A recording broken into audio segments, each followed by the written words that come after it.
Hi, it's Mrs. Lucky from Palm Beach Virtual, and I'm just going to do a quick video on how to graph Lesson 105. Again, I'm just showing you how to graph it. It's up to you to read all the information and do all the activities that you'll find in Lesson 105 concerning supply in graphing supply. I'm going to go to, let's say, page 3. In page 3, there's actually a sample of what you're going to create, so always look for samples before you turn in any of your graphs. It's going to be another one of the XY graphs with price versus quantity, only this is about supply. This is a supply of a Nintendo console, alright? There's 3 lines here. Supply S, which is green, supply 1S, which is yellow, and 2S, which is orange. So we're going to do the same thing. Know that supply is the people selling it. So this is the Nintendo company in that case, that they're selling the consoles. And they're checking out what price and how many they're going to sell. Whereas demand in the other lesson was about how many were purchased. This is about how many were created and sold by the company. So remember, last page, 4 out of 4. The directions are here. Always make sure that you do everything in here. It's easy to forget the last 2 parts of this because the graphing takes a while. I'm going to start at step 1. Data generator. I'm going to click generate my data, and there's some numbers. I can't copy them like that, so I hit text version.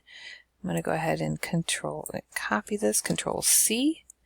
Now I'm going to go over to my Google Drive account that I talked to you about in the other one. And in Google Drive, I'm going to open Google Sheets. It's a spreadsheet. I'm going to paste what I copied right from the course. Let's label this. Remember labeling it, saving it. It's going to save automatically into your Drive account. And no matter what happens, you're never going to lose it because it's in the cloud. Even if your computer stops and you can't open it, just go to a different computer and it's in your Drive. Now notice I took the price column out of A and put it into C. And the reason is we want the price to be in the Y axis going up and down, and the quantity be on the x-axis, which is horizontal going across. And if we copy it just the way they did in the class, it's not going to do that. It's kind of a common mistake. So again, look, all we're doing here is evaluating this price, how many they sold of something.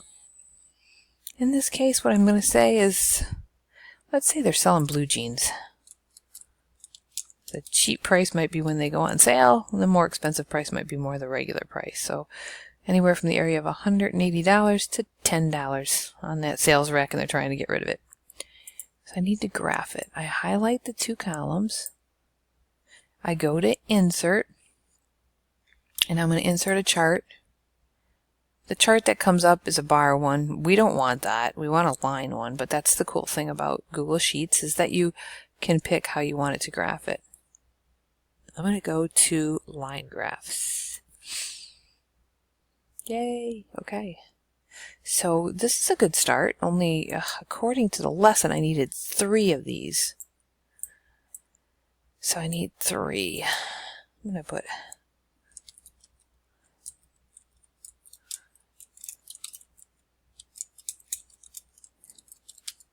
so how many blue jeans are they actually creating, and then they're going to put out there and sell. Alright?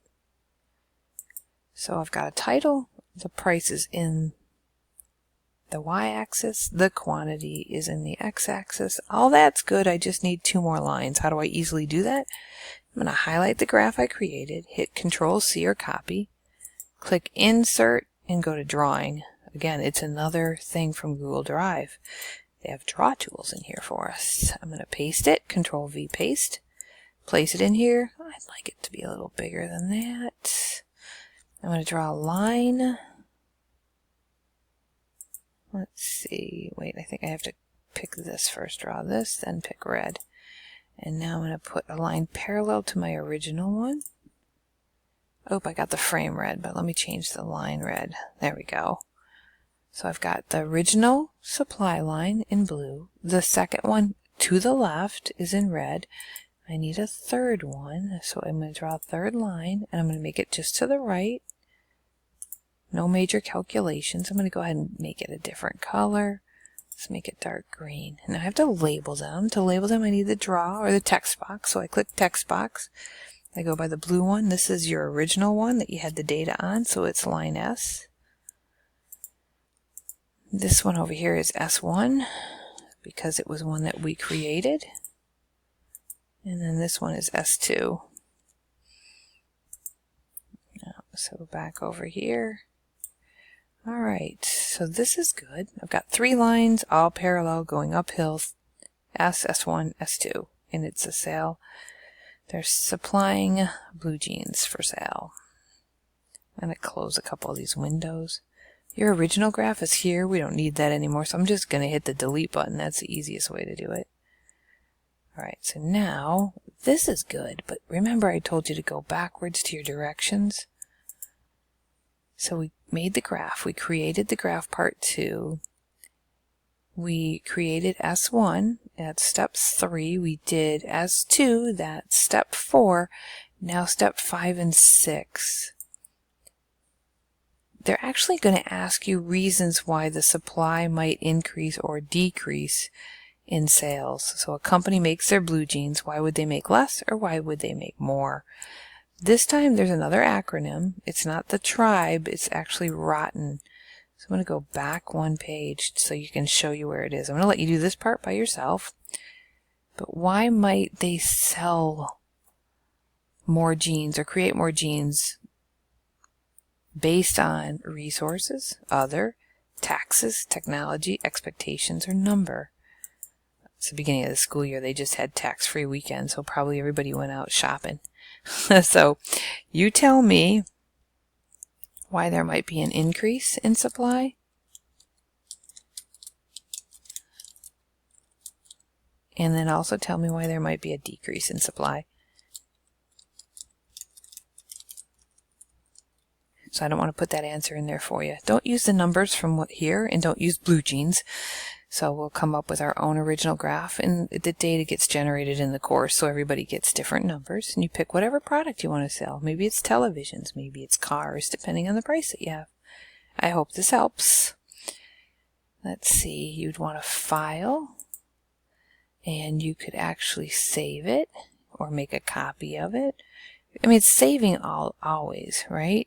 Because it's in Google Drive, but you might want to move it to something. So I'm going to click Move To, and I'm going to add a folder, and I'm going to call it Economics. And so I'm going to go ahead and move it here.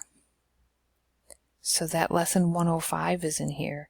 And when I want to go back and look, I could actually move 104 in there, and it's always out there on the cloud in case anything happens to your computer or when you submit it to me. You have safe access no matter where you are to your work by using Google Drive. Have a great day. Bye-bye.